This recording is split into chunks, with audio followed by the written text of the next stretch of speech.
Que la paix et la grâce de Dieu soient avec vous tous aujourd'hui, mes frères et sœurs. Aujourd'hui, nous allons faire Matthieu 12, du verset 31 jusqu'au verset 37, et nous allons prier par la grâce du Dieu vivant. Amen. Amen. Seigneur Jésus, nous te remercions pour cette semaine. Tu nous as fait passer cette semaine sans mal, sans accident. Nous revenons totalement pour te remercier de la semaine que tu nous as fait passer. Merci de nous avoir réveillés. Merci de nous avoir gardés pendant tout ce moment-là. Nous te prions, Seigneur Jésus, de nous garder tous en bonne santé, en bonne. Protéger nos soeurs et frères qui sont loin ou qui sont près. Protéger la personne qui regarde la vidéo tout de suite. S'il te plaît, Seigneur, nous te remercions pour ce que tu nous as fait. En Jésus-Christ qui nous raconte nous. Amen. Amen. Par la grâce du Dieu vivant. Comme je l'ai dit avant de prier, nous allons faire Matthieu 12, du verset 31 jusqu'au verset 37. Et nous allons commencer par grâce du Dieu vivant. Amen. C'est pourquoi je vous le dis, tout péché et tout blasphème sera pardonné aux hommes, mais le blasphème contre l'Esprit ne sera point pardonné. Quiconque parlera contre le Fils de l'homme, il lui sera pardonné, mais quiconque parlera contre le Saint-Esprit, il ne lui sera pardonné ni dans ce siècle, ni dans le siècle à venir. Ou dites que l'arbre est bon et que son fruit est bon, ou dites que l'arbre est mauvais et que son fruit est mauvais. Car on connaît l'arbre par le fruit. Race de vipères, comment pourriez-vous dire de bonnes choses méchantes comme vous l'êtes, car c'est de l'abondance du cœur que la bouche parle. L'homme bien bon tire de bonnes choses de son bon trésor, et l'homme méchant tire de mauvaises choses de son mauvais trésor. Je vous le dis, au jour du jugement, les hommes rendront compte de toute parole vaine qu'ils auront proférée. Car par tes paroles tu seras justifié, et par tes paroles tu seras condamné. Amen. Par la grâce du Dieu vivant. Amen. C'est pourquoi je vous dis, tout péché et toute blasphème serait pardonné aux hommes, mais le blasphème contre l'Esprit ne sera point pardonné. Quiconque parlerait contre le Fils de l'homme, il lui sera pardonné. Mais quiconque parlera contre le Saint-Esprit, il ne le sera pardonné ni dans ce siècle, ni dans le siècle à venir. Ou dites que l'arbre est bon et que son fruit est bon, ou dites que l'arbre est mauvais et que son fruit est mauvais. Car on connaît l'arbre par le fruit, race de vipères. Comment pourriez-vous dire des bonnes choses méchantes comme vous l'êtes? Car c'est l'abandon du cœur que la bouche parle. L'homme bon tire des bonnes choses de son bon trésor, et l'homme méchant tire de mauvaises choses de son mauvais trésor. Je vous le dis au jour du jugement, les hommes rendront compte de toute parole vaine qu'ils auront proférée. Car c'est par la parole tu seras justifié, et par la parole tu seras condamné. Amen. Par la grâce du Dieu vivant. Nous allons méditer la parole parce que c'est très important, toujours méditer. Oui, on le répète à chaque fois, mais c'est pour la parole de Dieu. Donc, c'est très important. Toujours le faire quand vous lisez la Bible.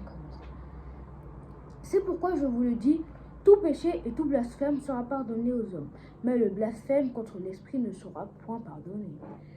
En fait, ce que explique ce verset, il dit tout blasphème ou péché contre l'homme sera pardonné. Mais si on blasphème contre l'Esprit de Saint-Esprit, ce sera point pardonné. Parce que peut-être un homme, tu lui mens, ou tu lui dis un truc qui est pas... Tu lui dis quelque chose qui va pas trop aimer, ou quelque chose de pas bon, bah ça sera pardonné. Ce sera pardonné si c'est pas vraiment très grave. Même si c'est grave, ce sera pardonné. Mais contre le Saint-Esprit, là c'est très grave. Donc là ce sera pas pardonné. Le Saint-Esprit ne pardonne pas. Quand on insulte le Saint-Esprit, c'est comme si on insultait la terre. C'est pas bon. Même tu seras pas pardonné. C'est quelque chose de très sévère. C'est un des plus gros péchés dans le christianisme.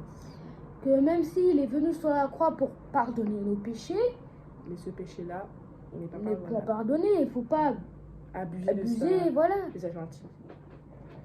Quiconque parlerait contre le Fils de l'homme, il ne lui sera pardonné, mais quiconque parlerait contre le Saint-Esprit, il ne lui sera pas pardonné ni dans ce siècle, ni dans le siècle à venir. Ça veut dire de ce verset 32, qui veut dire que la personne, s'il parle mal de Jésus, ça veut dire le corps de Jésus, bah, il sera pardonné, car Jésus était là pour ça, il était là pour mort à la croix pour pardonner à nos péchés. Ça veut dire que même si les gens l'insultaient, bah, ils se sont pardonnés. Mais si vous parlez ça veut dire contre le Saint-Esprit, ça veut dire Dieu, dire quelque chose de mauvais de lui, là, vous ne serez pas pardonné, ni dans ce siècle maintenant, à venir, après, ni demain, aujourd'hui, avant. Vous ne serez pas pardonné, car c'est quelque chose de très, très grave, de blasphémer contre Dieu. C'est quand même quelque chose de horrible à faire, quelque chose de fou à faire, on peut dire, de blasphémer contre le créateur de toutes choses, le créateur de... Voilà. C'est la pire chose au monde. La pire chose, d'accord. Verset 33. Ou dites que l'arbre est bon et que son fruit est bon, ou dites que l'arbre est mauvais et que son fruit est mauvais. Car on connaît l'arbre par le fruit. En fait, on dit soit l'arbre il est bon, c'est un bon arbre, il va bien produire et son fruit est bon. Si c'est un mauvais arbre, il va produire de mauvaises choses. L'arbre, c'est le corps et les fruits, c'est le cœur. On connaît le corps peut-être gentil, mais le cœur, il peut être noir. Voilà, c'est comme un verset qui était passé avant, et dire un bon arbre ne peut pas produire un mauvais fruit ne peut pas produire des choses comme ça. Et un mauvais arbre ne peut pas produire un bon fruit. Ça veut dire que soit tu as un bon cœur et tu es quelqu'un de bien, soit tu as un mauvais cœur et tu es quelqu'un de mal. C'est tout. Il n'y a pas de solution avant. Race de vipères, comment pourriez-vous dire des bonnes choses méchants comme vous l'êtes, car c'est de l'abondance du cœur que la bouche parle. Ils disent que, race de vipères, parce que Jésus était très énervé, que disent les personnes disent ça, c'est-à-dire que dire des bonnes choses alors que tu es quelqu'un de méchant, c'est-à-dire comme si c'était mensonge, c'est-à-dire que comme, on va dire, le Satan. Même s'il dit quelque chose de vrai, ça va être mensonge. Pourquoi? Parce que ça va être lui qui va le dire. Ça veut dire que... Donc ça va être une chose pour te faire tomber. Ouais, voilà, c'est une stratégie qui cherche cette fortune. C'est-à-dire que une bonne personne peut dire des bonnes choses, mais une mauvaise personne ne peut pas dire des bonnes choses comme une bonne personne le dit.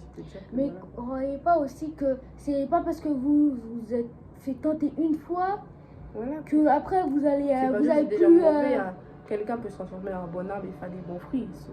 C'est juste changer et s'améliorer. Voilà, parce que si vous restez un tout petit moment, il aura déjà fait des étape par étape pour vous mener dans la GN.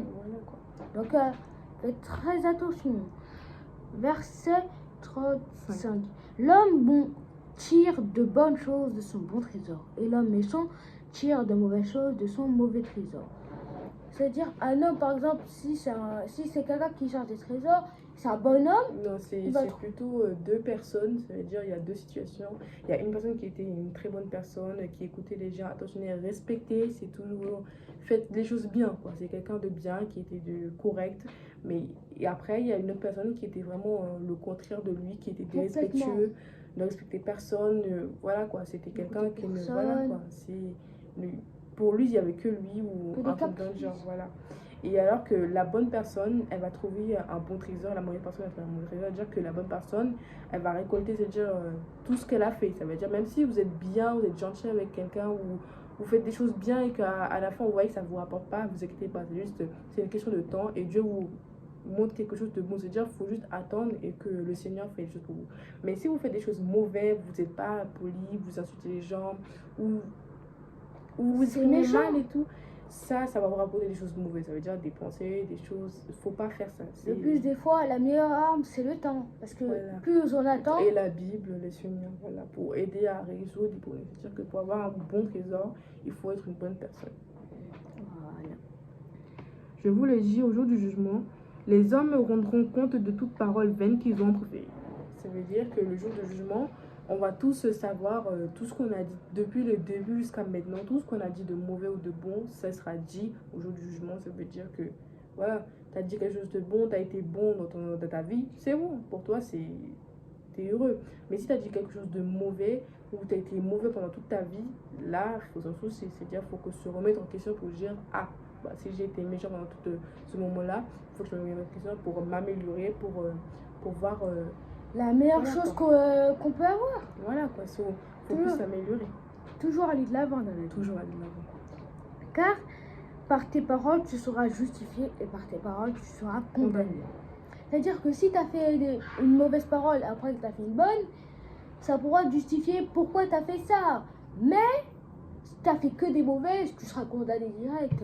Voilà, quoi. C'est juste, voilà, faut dire plus, essayer de dire le moins de choses mauvaises parce que voilà, on est humain. Quand même, faut pas Voilà. Mais il faut pas forcer. vraiment dire beaucoup de mots, vraiment. C'est-à-dire que si une situation pardon, qui vous dérange, il faut juste rester son calme, même si je sais qu'il y en a, vous avez des.